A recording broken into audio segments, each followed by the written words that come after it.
అనుకుంటాం. ఇంతే నా పరిస్థితి ఇట్లానే ఉంటే సరిపోతుంది అనుకుంటాం. నీ తల్లిదండ్రుల దగ్గర భేదాలు ఉండొచ్చు, నీ అన్నదమ్ముల దగ్గర భేదాలు ఉండొచ్చు, నీ అక్క చెల్లి దగ్గర భేదాలు ఉండొచ్చు, కానీ సృష్టికర్తని దేవుడి దగ్గర భేదాలు ఉండవు. ఆయన గొర్రెలు కాసుకున్న దావీదుని, దావీదా నువ్వు గొర్రెలు కాసుకోవడానికి కాదు, నువ్వు నేను నియమించుకుని దేనికో తెలుసా, ఇశ్రాయేలుకి రాజుగా నేను నియమించుకున్నాను. చప్పట్లు కొట్టండి ఒకసారి. హల్లెలూయా, హల్లెలూయా.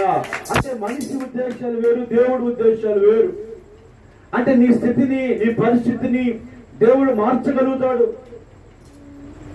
కానీ దేవుడికి నీ మీద ఉన్నతమైన ఆలోచనలు ఉన్నాయి. నీ అల్లరితనాన్ని మానుకోవాలి, నీ తొంటరితనాన్ని మానుకోవాలి, నీలో ఉన్న బలహీనతలన్నీ విడిపించుకోవాలి. చక్కగా నువ్వు ఒక స్థితిలోకి వెళ్ళాలనుకోవాలి.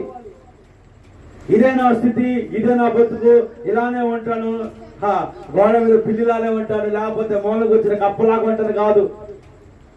నీ స్థితిని మార్చుకోవాలి.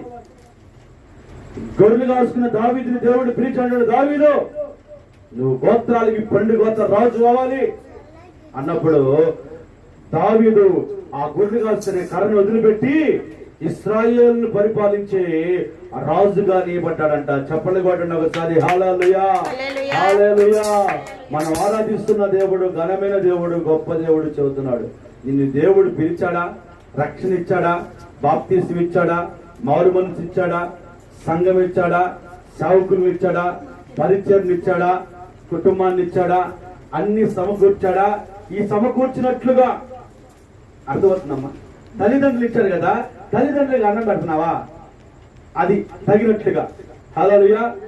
బిడ్డలు ఇచ్చాడు, బిడ్డల్ని చదివిస్తున్నావా తగినట్లుగా. రక్షణ ఇచ్చాడు, బాప్తిసం తీసుకున్నావు, బాప్తిసం తీసుకుని సీరియల్ గడుస్తున్న మాల్ గడి కూర్చుంటున్నావా, బయట శిఖాల దగ్గర కూర్చుంటున్నావా, బాప్తిసం తీసుకున్న తగ్గట్లుగా మందిరంలోకి వచ్చి కూర్చుంటున్నావా, పిలుపును తగ్గట్లుగా. తాలిబట్టి కట్టక ముందు, పెళ్లి కాకముందు లోకంలో తిరుగుతున్నావు, ఆటలాడుతున్నావు, అన్ని చేస్తున్నావు. పెళ్ళేసి ఆటలాడుతున్నట్టు అట్లా కుదరదు కదా. నువ్వు భార్యకి తాలిబట్టి కట్టాలంటే భార్యని పోషించాలి కదా, బిడ్డల్ని కన్నందుకు బిడ్డల్ని చదివించాలి కదా. హల్లెలూయా, అంతే కదా. అందుకనే దేవుడు అంటాడు, నీ పిలుపును తగినట్లుగా. నిన్ను దేవుడు పిలిచిన పిలుపుని నువ్వు దాన్ని జాగ్రత్తగా పట్టుకోవాలి. ఆయన నేను ఎందుకు పిలిచాడంటే పండగ పిలవల. ఈ యొక్క పిచ్చుకల కొంట్లో ఎంతమంది ఉన్నారు, కానీ మీకెందుకు రక్షణ ఇచ్చాడు దేవుడు, ఎందుకు రక్షణ మారు మనసు పొందేలా చేశాడు, ఎందుకు మిమ్మల్ని మందిరంలో కూర్చోబెట్టాడు అంటే దేవుడు మిమ్మల్ని పిలుచుకున్నాడు ఆ పిలుపు తగినట్లుగా. హల్లెలూయా. వచ్చాడు, శ్యామ వచ్చాడు, రాంగానే చేశాడు, వాడిని పిలుచుకున్నాడు దేవుడు కనుక వాడు పిలుపు తగినట్టుగా నేను రొమ్ము కొడతా అన్నాడు. అంటే వాడు రూమ్ ఇచ్చేసి, అవునే కదా. హల్లెలూయా. ఇప్పుడు ఆమె వచ్చింది, ఏంజల్ వచ్చింది, అమ్మాయి వచ్చింది, పాట పాడింది. ఓకే, ఆమె వచ్చింది, పాట పాడింది. ఈ అమ్మాయి చప్పట్లు కొట్టింది. పిలుపు తగినట్లుగా ఇలా ఆటలాడుకుంటున్నారు పిల్లలు, ఆటలాడుకుంటూ తగినట్లుగా. నేను సాగుకుని కాబట్టి వాకి తగినట్లుగా, మనల్ని పిలిచిన పిలుపుకి తగినట్లుగా. ఇశ్రాయేలు రాజుగా దేవుడు నియమించుకోవడానికి గనులను గొప్ప వాళ్ళని ఎన్నుకోవాలి. ఎందుకు పనికిరాని వాడిని, ఎన్నిక లేని వాడిని, చదువు రాని వాడిని, ఏ కర్రసాన కత్తిసాన రాని, ఏది తెలియని వాడికి దేవుడు అంటాడు, నువ్వు ఇశ్రాయేలు రాజుగా నువ్వు నియమించబడాలి.